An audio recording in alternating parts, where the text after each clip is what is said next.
الحمد للہ رب العالمین والصلاة والسلام علی نبینا محمد وعلی آلہ وصحبہ اجمعین اما بعد فیقول اللہ جل شأنہ فی تنزیلہ الحکیم بعد اعوذ باللہ السمیع العلیم من الشیطان الرجیم بسم اللہ الرحمن الرحیم ومن كان منکم مریضا وعلی سفر فعدۃ من ایام اخر وعلی الذین یطیقونہ فدیۃ طعام مسکین۔ محترم سامعین، رمضان کے مسائل پر باتیں آ رہی ہیں۔ کل کے درسوں میں یہ گزشتہ 2 دن کے درس میں رمضان کے روزے کے وجوب کی شرطیں، اسی طرح روزے کے ارکان کا ذکر آیا۔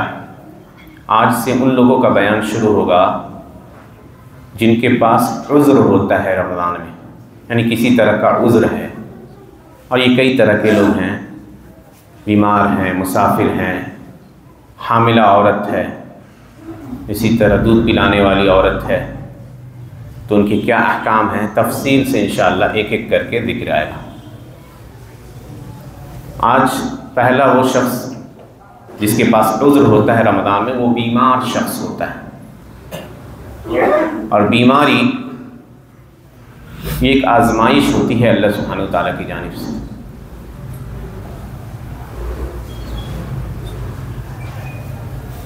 اللہ نے کہا وَلَنَبْلُوَنَّكُمْ بِشَيْءٍ مِّنَ الْخَوْفِ وَالْجُوعِ وَنَقْصٍ مِّنَ الْأَمْوَالِ وَالْأَنفُسِ وَالثَّمَرَاتِ وَبَشِّرِ الصَّابِرِينَ الَّذِينَ إِذَا أَصَابَتْهُمْ مُصِيبَةٌ قَالُوا إِنَّا لِلَّهِ وَإِنَّا إِلَيْهِ رَاجِعُونَ أُولَٰئِكَ عَلَيْهِمْ صَلَوَاتٌ مِّن رَّبِّهِمْ وَرَحْمَةٌ وَأُولَٰئِكَ هُمُ الْمُهْتَدُونَ۔ ہم تمہیں ضرور آزمائیں گے، کبھی خوف کے ذریعے، کبھی بھوک کے ذریعے، کبھی مال میں کمی کے ذریعے، کبھی پھلوں میں کمی کے ذریعے، کبھی تمہاری جان میں کمی کے ذریعے۔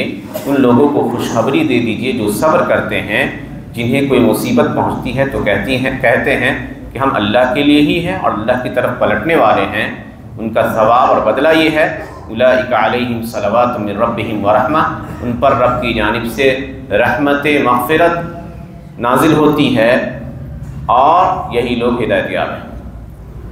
تو گویا شریعت کی نظر میں اگر انسان بیمار پڑتا ہے، کسی آزمائش سے دوچار ہوتا ہے، تو یہ آزمائش میں پڑنا یا تکلیف میں پڑنا اس کے گناہوں کے کفارے کا ذریعہ ہے۔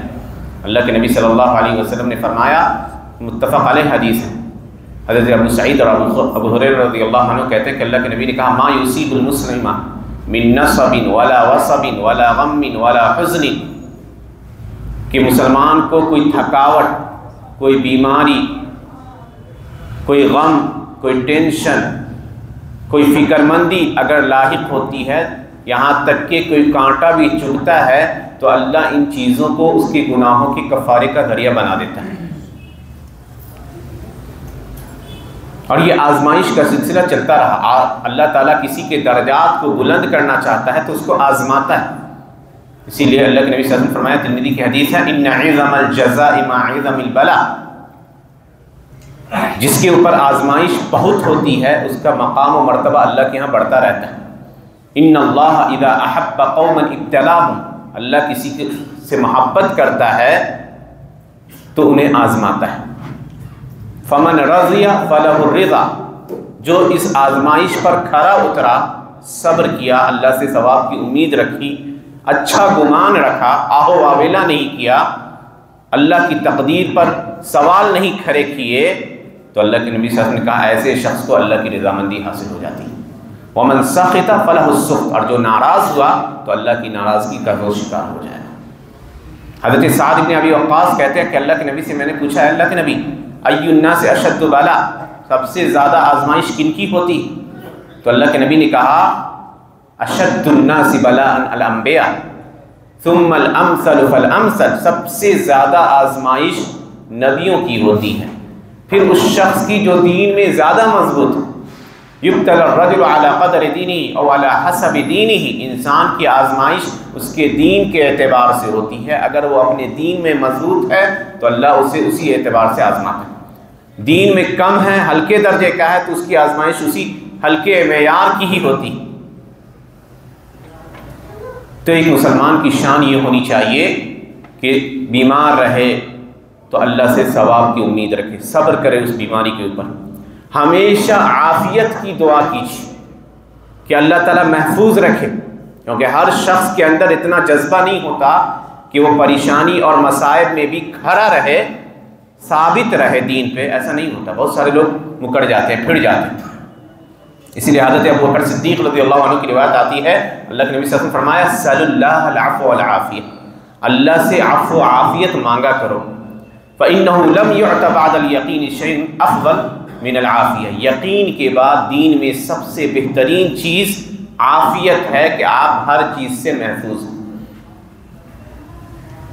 اور حضرت عباس ابن عبد المطلب کہتے ہیں اللہ کے نبی صلی اللہ علیہ وسلم سے کہ مجھے کچھ سکھائیے، علمنی شیئا ادعو بہ، میں جس کے ذریعے دعا مانگوں۔ تو اللہ کے نبی نے کہا اپنے چچا سے یا عم صلی اللہ العفو والعافیہ، اللہ سے عفو و عافیت کا سوال کیجیے۔ تو ایک مومن کے لیے ایمان کی حفاظت اس طور سے بھی ممکن ہے کہ وہ اللہ سے عفو و عافیت کا سوال کریں۔ ایسا نہیں کہ بیماری کی فضیلت آئی تو بیماری کا سوال کریں، نہیں، ہمیشہ نبیوں کی شان رہی ہے کہ وہ عافیت کا سوال کرتے تھے۔ اب کوئی انسان مان لیجیے بیمار پڑا، رمضان میں ایسے شخص کی 3 حالت ہو سکتی ہے، بیمار ہے اور بیماری کس درجے کی ہے اس اعتبار سے۔ ایک بیماری یہ ہوتی ہے کہ کچھ دن بعد دور ہو جائے گی، کچھ دن بعد دور ہو جائے گی، امید ہے کہ وقتی طور پہ بیمار پڑا پھر ٹھیک ہو جائے گا۔ تو ایسے شخص کے لیے ہے کہ وہ روزہ توڑ دے، بعد میں روزے کی قضا کرے گا۔ اللہ نے کہا فَمَنْ كَانَ مِنْكُمْ مَرِيضًا أَوْ عَلَى سَفَرٍ فَعِدَّةٌ مِنْ أَيَّامٍ أُخَرَ، مریض ہو، بیمار ہو یا سفر پہ ہو تو روزہ توڑ دو، بعد میں اس کو پورا کر لینا عید کے بعد۔ روزے میں اس کی 3 حالتیں۔ پہلی حالت یہ ہے کوئی شخص اگر بیمار ہے، بہت سارے لوگ کہتے ہیں کہ الحمدللہ ہم رکھ لیں گے، کہ روزہ اس کے اوپر بھاری نہ ہو، مشقت نہ ہو روزہ رکھنے میں، اور روزہ رکھنے میں اس کی جان کو خطرہ نہ ہو، یعنی اس کی صحت پہ برا اثر نہ پڑ رہا ہو، تو ایسی صورت میں اس کے لیے روزہ رکھنا افضل ہے۔ پہلی کنڈیشن، پہلی صورت جان گئے کہ روزہ رکھنا اس کے اوپر بھاری بھی نہ ہو اور روزہ رکھنے سے اس کی صحت پہ خطرہ بھی نہ ہو، تو ایسی صورت میں اس کے لیے روزہ رکھنا افضل ہے۔ دوسری صورت، روزہ رکھنا اس کے اوپر بھاری ہے لیکن جان کو نقصان نہیں ہے اس میں، لیکن بھاری لگتا ہے، اس کو تکلیف ہوتی ہے، تو ایسے صورت میں اس کے لیے افضل یہ ہے کہ وہ روزہ نہ رکھے، روزہ نہ رکھے۔ اللہ کے نبی صلی اللہ علیہ وسلم فرمایا ان اللہ یحب ان تؤتى رخصه كما يكره ان تؤتى عزائمه، اللہ اس بات کو پسند کرتا ہے کہ اللہ نے اگر کبھی چھوٹ دی ہے کسی چیز میں تو اس چھوٹ کو بندے قبول کریں، جیسے کہ اللہ اپنے منع کردہ چیزوں کے کرنے کو ناپسند کرتا ہے۔ تو آپ کو روزہ بھاری لگ رہا ہے، نقصان نہیں کر رہا آپ کی صحت پہ، تو آپ کے لیے مناسب یہ ہے کہ آپ روزہ نہ رکھیں، بعد میں قضا کر لیں۔ تیسری صورت، روزہ رکھنے سے اس کی جان کو خطرہ ہے، ڈاکٹر نے لکھ دیا کہ ایک دم، اور یہ ڈاکٹر ایسے نہیں کہ ویسی اس میں، بلکہ بعض علماء نے تو شرط لگائی کہ ایسا ڈاکٹر ہو جس پہ ہم بھروسہ کر سکیں، قابل اعتماد ڈاکٹر ہو، اور وہ کہتا ہے کہ اگر آپ روزہ رکھیے گا تو یہ آپ کی صحت کے لیے جان لیوا ہے، تو ایسی صورت میں روزہ رکھنا اس کے لیے حرام ہے۔ یاد رکھیں، دو احکام آپ نے جانا۔ تیسری صورت، اگر روزہ رکھنے سے جان کو خطرہ ہے تو روزہ رکھنا حرام ہے۔ اللہ نے کہا وَلَا تَقْتُلُوا أَنفُسَكُمْ إِنَّ اللَّهَ كَانَ بِكُمْ رَحِيمًا، اپنے آپ کو مت مارو، اللہ تم پر مہربان ہے۔ کہا وَلَا تُلْقُوا بِأَيْدِيكُمْ إِلَى التَّهْلُكَةِ، اپنے جان کو ہلاکت سے دوچار نہ کرو۔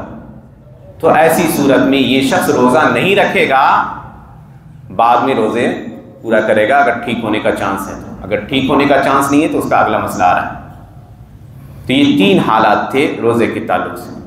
مریض کی دوسری قسم ان لوگوں کی ہوتی ہے جو لوگ دائمی مریض ہوتے ہیں، ہمیشہ بیمار رہتے ہیں، چاہے کہ عمر کے بڑھنے کی وجہ سے یا بہت ساری بیماریوں کے شکار ہونے کی وجہ سے شفا یابی کی امید ہی نہیں ہے۔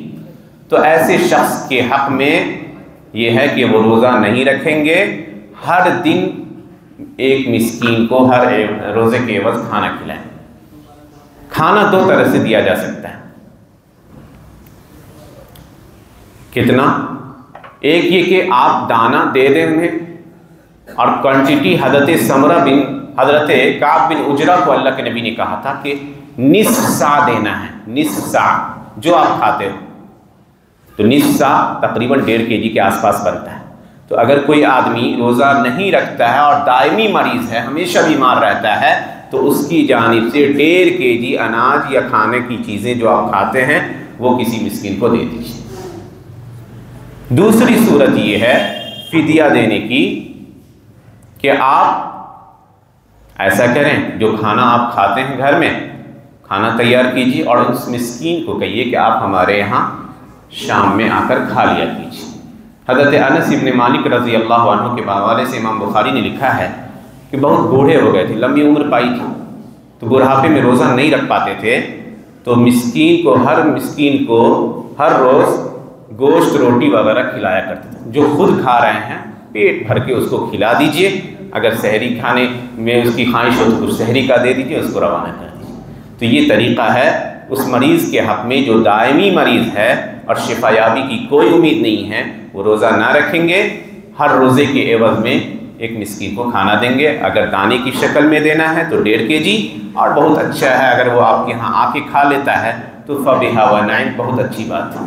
یہ مسائل تھے مریض کے متعلق سے۔ انشاءاللہ اگلے درس میں اگلے مسائل آئیں گے۔ اللہ سبحانہ وتعالیٰ سے دعا ہے کہ اللہ سبحانہ وتعالیٰ ہمیں مسائل کو سمجھنے اور اس کے مطابق عمل کرنے کی توفیق عنایت فرمائے۔